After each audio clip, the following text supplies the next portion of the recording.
Mesdames et messieurs, bonjour, bonsoir, je suis PF pour LTLT. Dis donc, pourquoi il ne nous aime pas? Comment ça, qui ça? Julius Randle. Pourquoi il ne nous aime pas? Ben oui, il ne nous aime pas. Parce que chaque fois qu'on joue face à lui, il nous met la pâtée. Pourquoi il ne nous aime pas en fait? Pourquoi il ne nous aime pas? Pourquoi il ne nous aime pas? Julius Randle face à nous, c'est 16 matchs joués. 16 matchs dans sa carrière. Et il a inscrit 23,9 points face à nous. C'est son plus haut total face à n'importe quelle équipe de la NBA. Pourquoi il ne nous aime pas? En 16 matchs, c'est 8,9 rebonds pris face à nous. C'est également 4,1 passes décisives face à nous. Pourquoi il ne nous aime pas? Pourquoi il ne nous aime pas? C'est nous qui l'avons drafté. Pourquoi il ne nous aime pas?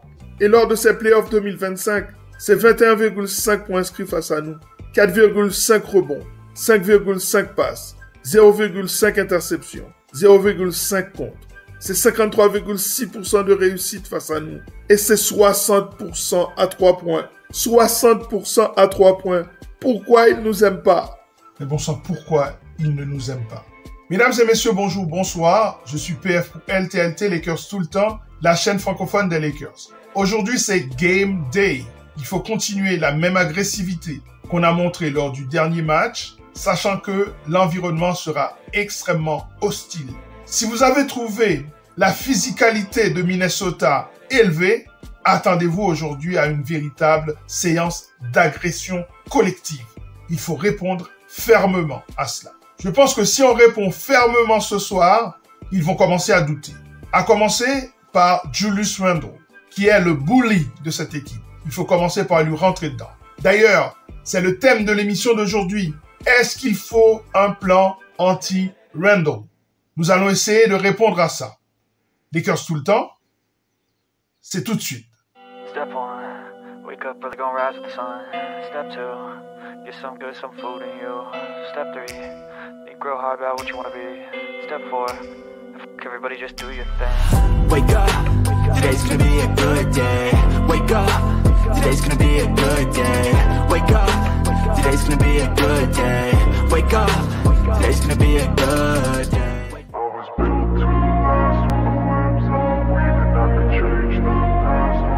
Julius est un petit gars de chez nous.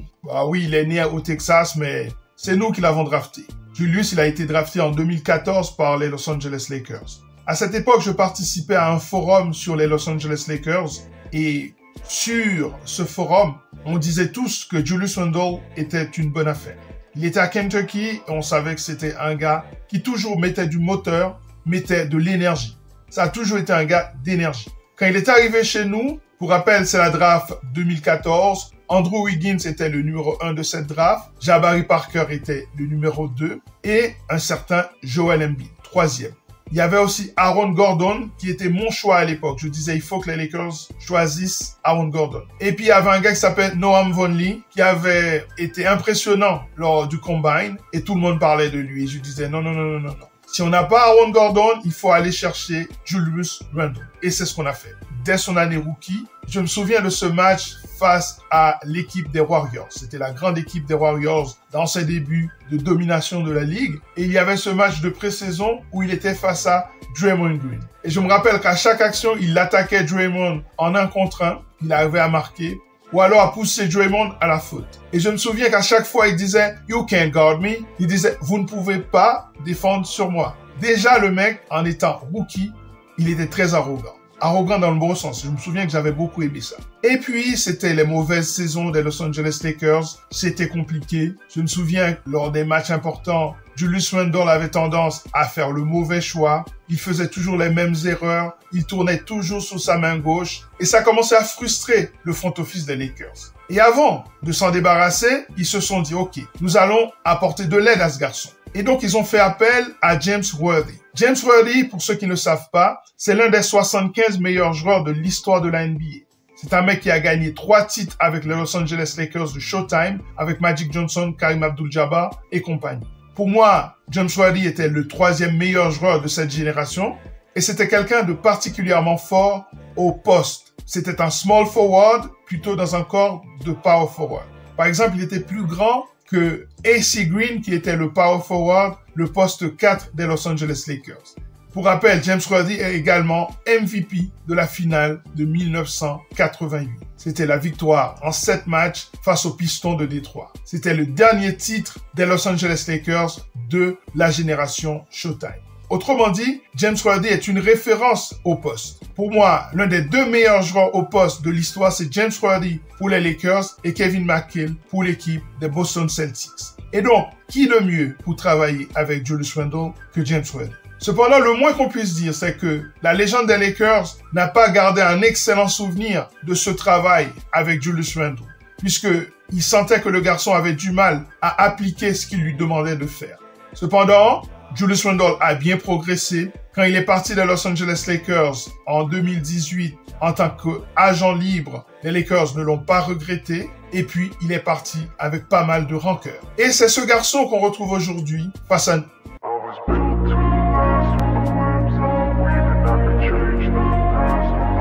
Il a été formé du côté de Kentucky, l'université des Wildcats en NCAA. C'est un garçon qui a enregistré 24 double-double lorsqu'il était au collège. C'est donc un produit de la draft 2014 et comme je l'ai dit précédemment, il a été drafté par les Los Angeles Lakers. Il a joué aux Lakers jusqu'en 2018, donc de 2014 à 2018. C'est donc chez nous qu'il a fait ses premières classes. Ensuite, il a signé en tant qu'agent libre parce que les Lakers ont laissé partir et c'est peut-être pour ça qu'ils ne nous aiment pas. Et donc, il a joué du côté des Pélicans de la Nouvelle-Orléans de 2018 à 2019. Ensuite, il va à New York. Il va signer un contrat de 3 ans. Il a joué à New York de 2019 à 2024. À New York, il a eu une belle petite carrière. Il est sélectionné pour le All-Star Game en 2021. Donc, c'est excellent. Belle progression. D'ailleurs, par moments, j'ai pu le regretter. Surtout que dans ces périodes-là, les Lakers n'avaient qu'Anthony Davis comme pivot et ailier fort en même temps. Et qu'on était obligé de jouer avec LeBron James sur le poste 4. Et je me suis toujours dit que peut-être que Julius Randle aurait été d'une grande aide. Pendant cette période de 2021, il va enregistrer des stats assez impressionnantes. Il va même être élu meilleur joueur du mois d'avril de la conférence Est avec des stats assez exceptionnelles, 27,9 rebonds, 6 passes et un bilan de 11 victoires et 4 défaites pour son équipe des Knicks. Et puis à la fin de cette année-là, Julius va recevoir le titre de Most Improved Player, donc le joueur ayant le plus progressé. Et cette belle image avec son fils qui tient le trophée, j'ai trouvé ça absolument magnifique. Et puis il va avoir pas mal de problèmes. Une luxation à l'épaule notamment en 2024. Et puis, après cette longue période de rééducation, il va perdre la grâce de l'équipe des Knicks de New York qui va aller en demi-finale de conférence sans sa présence. Et c'est là qu'il va être tradé le 27 septembre 2024 en échange de Karl Anthony Towns et avec Dante DiVincenzo. Et c'est pour ça que ce gars se retrouve aujourd'hui face à nous.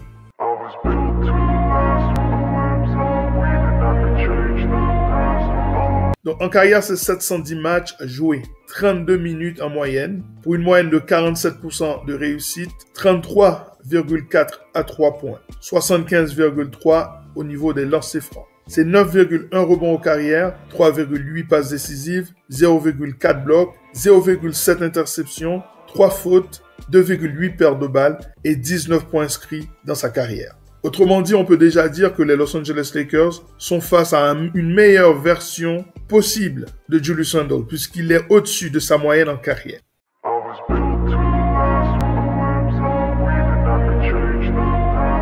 Julius Randle va acquérir au cours de sa carrière une mauvaise réputation, celle d'un joueur excellent en saison régulière qui, au moment des playoffs, déjoue complètement. Alors, Julius Randle en carrière en playoffs, c'est 17 matchs. 34,4 minutes jouées par match, 17,6 points inscrits, 8,8 rebonds, 3,9 passes, 0,5 interceptions, 0,2 contre, à 36,4% de réussite au tir. Donc on sent une nette baisse au niveau des playoffs et 31,2% seulement à 3 points. Autrement dit, le garçon au moment des playoffs, il baisse clairement de régime. Il baisse de régime, sauf cette année où il est en puissance parce que c'est la première fois qu'il joue son ennemi juré en playoff, à savoir les Los Angeles Lakers. Mais pourquoi ils nous aiment pas?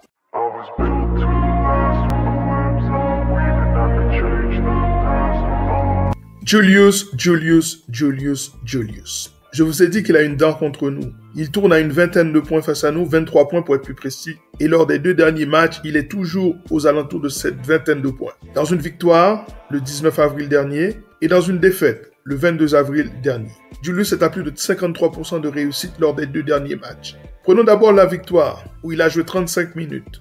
Il a inscrit 16 points, il a réussi 6 tirs sur 11, il a shooté donc à 54,5%.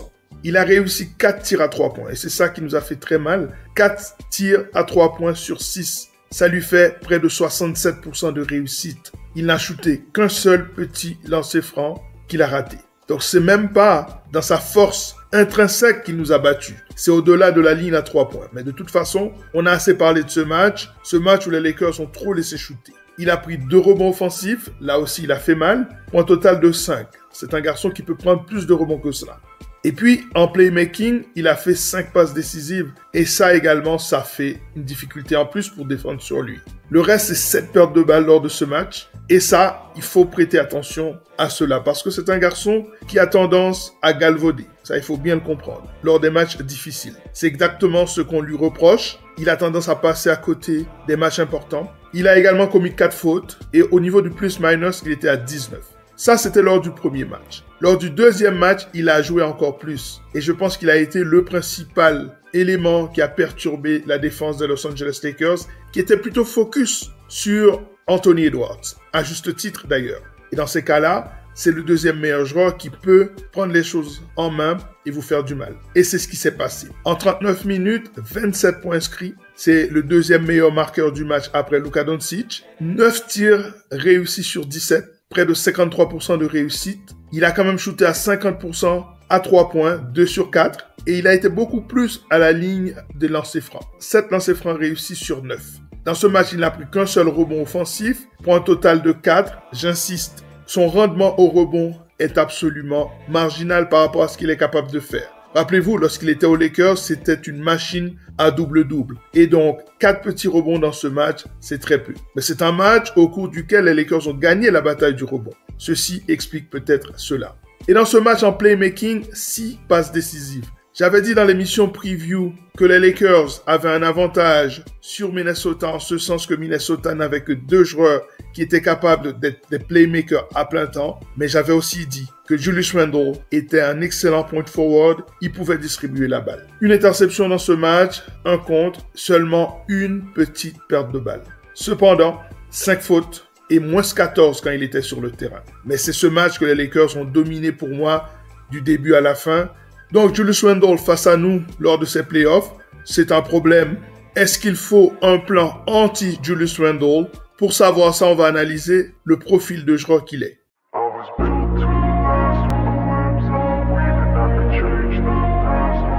Aujourd'hui, si je dois parler de Julius Randle, je dirais que c'est un joueur assez complexe. C'est un garçon qui a un profil moderne parce que c'est un grand gabarit, c'est 2,6 m, mais qui est capable de s'écarter du panier. C'est un garçon qui peut prendre la balle en main et faire certaines choses, comme la passer, comme créer pour lui-même ou pour les autres. C'est un profil assez intéressant. Je dirais que c'est quelqu'un qui peut faire plusieurs choses. Mais est-ce qu'il est excellent dans une de ces choses? Je ne sais pas.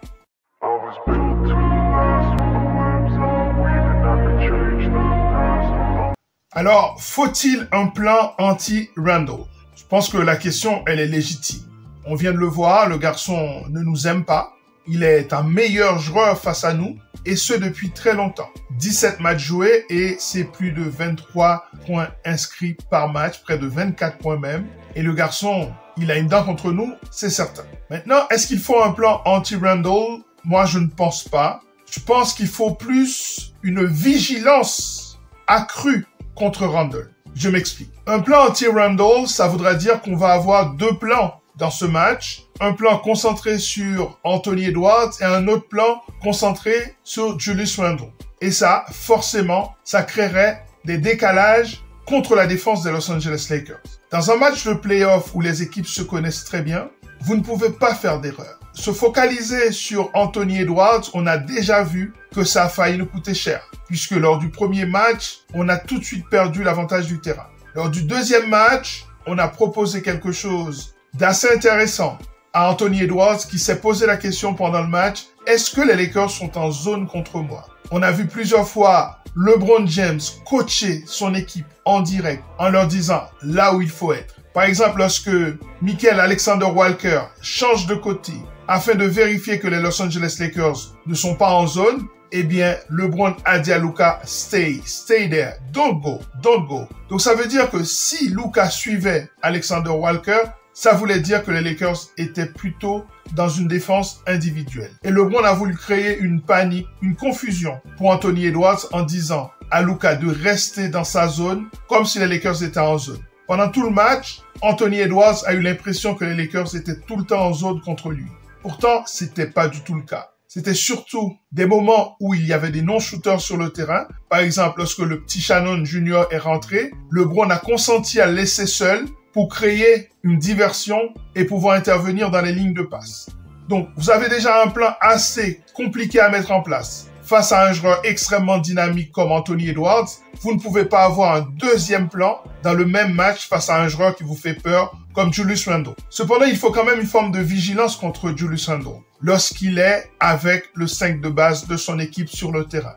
Mais dès que Anthony Edwards est sur le banc et que Julius Randle devient le point le plus important de l'attaque, à ce moment-là, n'hésitez pas à faire des prises à deux, à faire du blitz, à monter sur lui en aide défensive, à le pousser à lâcher le ballon, à le pousser à être un playmaker. Attention, vous ne pouvez pas laisser les shooters libres. Le plan ou la vigilance accrue contre Julius Randle quand il a la balle en main, c'est de ne pas le laisser prendre de la vitesse. Si vous le laissez prendre de la vitesse, il est assez rapide et assez puissant pour faire du bully ball avec vous, ou alors pour aller à la ligne des lancers francs. Julius Randle est un problème. Ils ne peuvent pas changer de stratégie parce qu'au fond, celui qui reste le principal problème pour les Lakers, c'est Anthony Edwards. Donc il faut s'attendre dans ce match 3 à un véritable jeu d'échecs entre la gestion défensive contre Anthony Edwards lorsque c'est le 5 de base de Minnesota qui est sur le terrain. Et puis, lorsque Anthony Edwards part sur le banc, toute l'attention va changer sur Julius Randle. Je pense que les Lakers ont compris leur leçon. Ce garçon leur a planté 27 points lors du dernier match. Ils ne vont pas le prendre à la légère. On l'a vu face à Naz Reid, qui avait été excellent au premier match, 23 points lors du deuxième match. Il n'a pas du tout été un facteur. Même si c'était un peu à cause des fautes qu'il avait commises. Les Lakers donc ont un choix à faire lorsqu'il y a les deux sur le terrain, à savoir Anthony Edwards et Julius Randle. À ce moment-là, le focus doit rester sur Anthony Edwards. Cependant, il faut une vigilance sur Julius Randle en ne le laissant pas prendre de la vitesse. Une fois qu'il est déjà dans la raquette, en général, c'est compliqué. Essayez de ne pas faire de faute et aller chercher le rebond si possible. Lever les bras ou l'empêcher d'avoir ce qu'on appelle un clean look, c'est-à-dire un shoot trop facile, contester ses shoots le plus possible et surtout, varier les défenseurs sur lui. Pourquoi ne pas envoyer du Jared Vanderbilt de temps en temps sur lui? Parce qu'au fond, pour LeBron, je n'aime pas ce match-up. Parce que LeBron a besoin de son énergie pour être le quarterback de la défense et le go-to-guy quand il le faut en attaque. Si en plus, il doit défendre sur le deuxième meilleur joueur de l'équipe de Minnesota, ça demande beaucoup pour un homme de 40 ans. Donc, essayez d'autres solutions défensives sur lui, avec notamment un Rui Hachimura, même si je sais que Hachimura, on a besoin de lui pour travailler aussi sur Anthony Edwards. Pourquoi pas envoyer du Dorian Finney-Smith, par exemple. Donc, il y a pas mal de solutions pour travailler contre Julius Randle, mais il faut surtout pas en faire un point de focalisation. Sinon, ça va déjouer toute la défense des Los Angeles Lakers, à mon sens.